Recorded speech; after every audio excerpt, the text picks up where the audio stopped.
જય ગૌ માતા, જય બાલાજી, જય રામાપીર। પાછા બીજા દાતાનું નામ છે આજે 50 કિલો ભેડકું હતું। કાનાભાઈ મનસુખભાઈ વરમોરા તરફથી હતું। એક ગોળનો ડબ્બો હતો। ગેલમાં પાન મવડી ગામવાળા તરફથી હતો। ઘનશ્યામભાઈનો હેપી બર્થડે હતો। ગાયું માતા એને જાજુ આપે। એક તેલનો ડબ્બો હતો। રામ ભરોસે અમારે કાયમથી કાયમ તેલ ગોળ અને ભેડકાની જરૂર હોય। સ્ક્રીન ઉપર નંબર આપેલા છે। જેટલો બને એટલો શેર કરો, કોમેન્ટ કરો અને લાઈક કરો। કોઈનો બર્થડે હોય અથવા કોઈના બાપા માજીની તિથિ તારીખ હોય તોય પણ અમે ગાયું માટે લાડવા બનાવી આપી છીએ।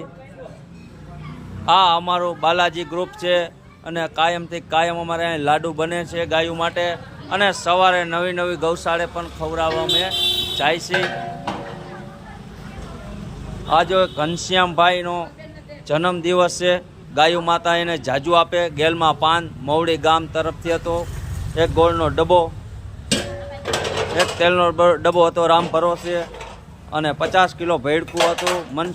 કાનાભાઈ મનસુખભાઈ વરમોરા તરફથી ગાયું માતા એને પણ જાજુ આપે। એ પણ સેવામાં કાયમથી કાયમ જોડાય છે।